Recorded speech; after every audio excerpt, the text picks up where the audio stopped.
What's going on, everybody? Welcome back to GmiasWorldPodcast, and today we're going to be talking about Week 11 Sunday games 2021 in the NFL. And I'm going to tell you guys right now, with the Saints and the Eagles, we're starting to see that Jalen Hurts, whatever they're doing there, it's starting to work. And I think people are still surprised that the Eagles are, competing at this level. They're not too far off in that NFC East, as we actually saw with the Cowboys getting starstruck by the Chiefs yesterday. So the Saints obviously is not the same without Drew Brees, and sometimes you have to cherish those little things, because I was just really I was surprised at the way that Drew Brees was able to perform for that Saints team for so long with a noodle arm, bro. But even with his noodle arm, they would be a lot better than they are right now, which is sort of like the way that Mac Jones is. He's not trying to go down the field. He's taking his underneath stuff. He's just playing in the system, and it works, but he's deadly accurate.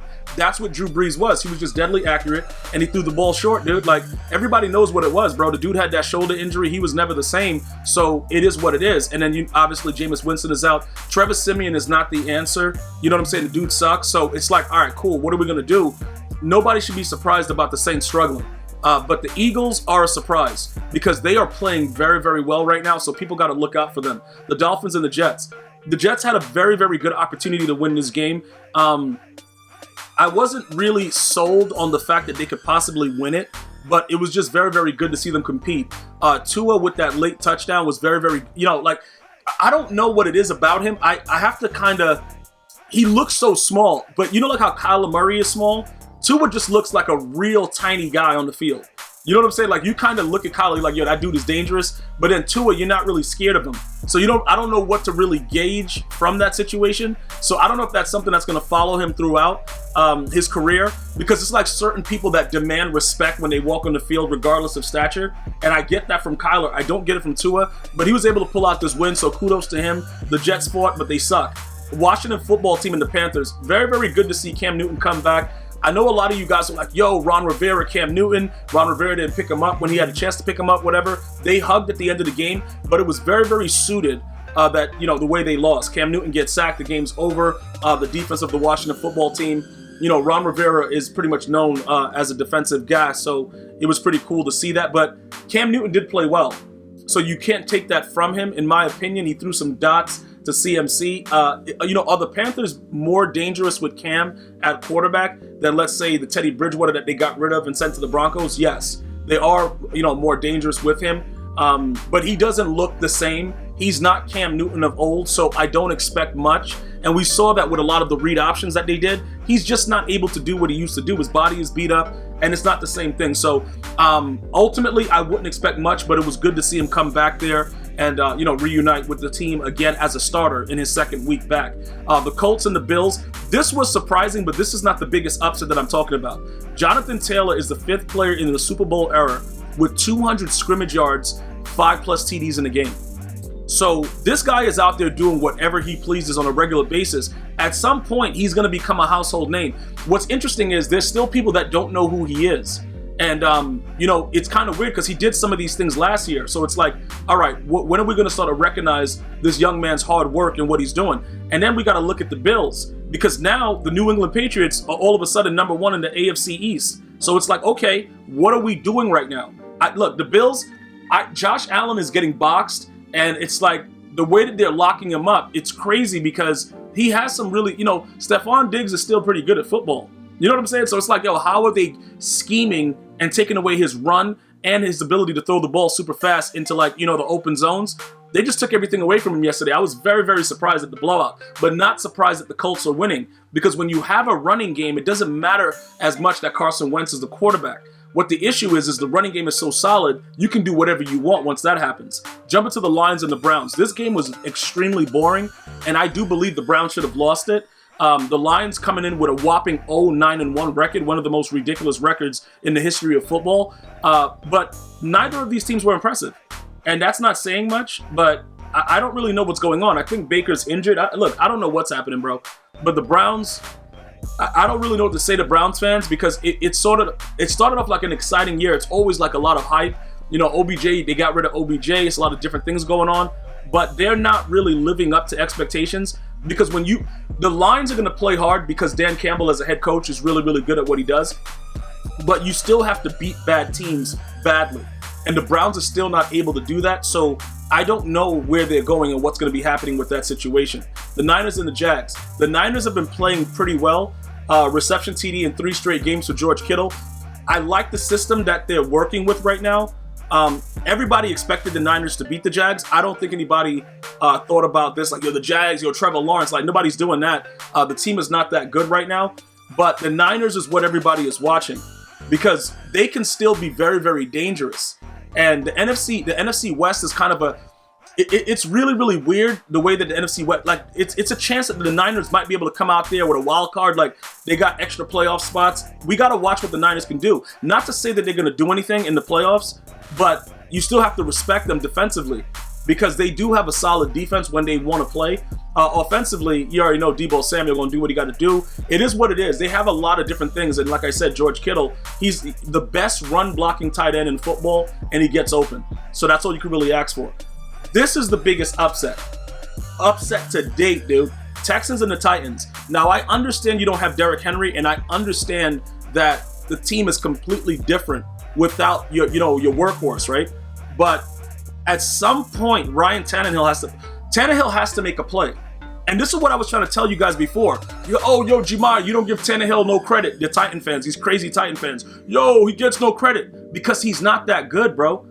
Look, when you have a solid running game, people don't realize what Derrick Henry was doing. He was doing ridiculous rushing record. He was breaking rushing records like every week, doing whatever he wants. And people were scared to tackle him. So defensively, you had to game plan for him. When you lose such a big piece of your offense, a quarterback is just going to be normal.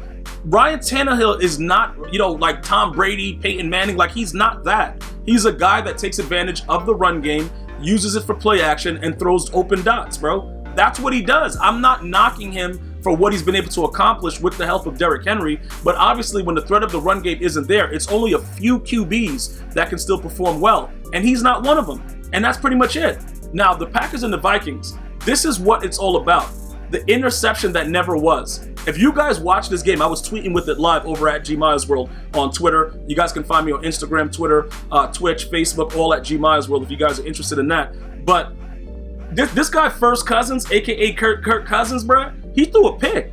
That was a pick, bruh. Well, it wasn't a pick because Savage don't know how to hold on to the ball. But anyway, it was a pick that never was. And then they just go down there, get the game-winning field goal. And it was very, very heartbreaking, even just for watching it. If you're like an NFL fan, because you believe that, the way that these games are supposed to end are on plays like that, where you give Aaron Rodgers, one of the stars of the NFL, a chance to go down the field and, win the game. And then the interception just wasn't real, bruh. And then dude just got dotted. Kirk Cousins just threw a dot and was it. Justin Jefferson ain't no slouch. 8 receptions, 169 yards, 2 touchdowns. These things that are going on within these games are really, really wild and ridiculous, bro. But Aaron Rodgers was so angry. But he kept his composure in his post-game interview. And that was pretty much it, bro. Like I said, I thought that was it. Well, actually, when I looked at the replay, yeah, he definitely bobbled it. But it was an interception that never was. Kirk Cousins is always going to want to throw you the football. You got to just be willing to catch it. Ravens and the Bears. Very, very, very hard-fought win for the Ravens. Obviously, playing without Lamar Jackson is very huge. He is sidelined with a sickness that's not related to other sicknesses that are going on in the world right now. You guys know what the whole prevalent thing is, but he's not supposed to be as sick. He should be back soon. Hopefully, he gets well. For the most part, Andy Dalton came in when Justin Fields got injured. I think they said, what is it, like a rib injury? I don't know what's going on with that guy. But he came in through a screen pass for 6. Andy Dalton sucks, bro. But look, just put it like this, right? All these rookie quarterbacks are going to need time to come out there and be able to make plays. And the Ravens are still solid defensively when they play with their starters. So, it is a kind of situation where the Bears were facing a team that has a pretty good defense. So it's not like just because Lamar Jackson is out, the Bears are supposed to be favored. It wasn't that type of situation, but it was a defensive type of game and hard fought. The Bengals and the Raiders. We all know what's going on with the Raiders. The Raiders are up to to the top, to the brim of the cup with savagery that's going on in their organization. For all the stuff that's been going on, Chucky got fired. It's a lot of stuff going on, and they just have not been the same. And the Bengals look really, really good. They looked really, really good, bro. Like, they could do whatever they want. And I'm telling you again, the Bengals are a very, very scary team. Just watch them, bro. That Joe Burrow and all the stuff that's going on. Dude, Jamar Chase, just remember, I told you guys that at the beginning of the season. Cardinals and Seahawks. Look, I got to be totally honest with you. The Seahawks suck, but that's not what this is about. What this is about is that the Cardinals are still able to win without their starting QB. So somebody has to start to give them credit like, yo, what's happening right here, dude? Isn't it the second one they won without Kyler Murray? I got to go back and look like, dude, how are you? This is what I don't understand, right? The quarterback is the most dominant and, it's the most relevant position on the offensive side of the ball. Well, you could probably say for the entire, team, right? You're missing the starter, and a team is game planning for a bum that backs up the starter, and they still can't stop him. So this is what the issue is, right? The Seahawks don't. Pete Carroll should have been fired from that Super Bowl where he didn't give the ball to Marshawn Lynch. That's the first thing. The second thing is now this is all falling apart. So you might as well just fire Pete Carroll. You know what I'm saying? Just like start from scratch, because this team looks really disgusting. And I understand that Russell Wilson is coming back off injury and you got to give him some time, but this is not good stuff, bro. This is just not good stuff. Cowboys and the Chiefs. We all know what Jerry Jones said. Oh my God, if we win this game, it'll be like, he won a playoff game. Whatever he was saying. Like, dudes are starstruck from Patrick Mahomes. And it showed yesterday because they didn't play well. Dak Prescott was horrific. And the rest of the team, obviously you guys know CeeDee Lamb got, he had a concussion. He fell pretty hard on the back of his head. Things just didn't go well for the Cowboys overall. Not like Patrick Mahomes played extremely well. Defensively, I think the Cowboys held their own.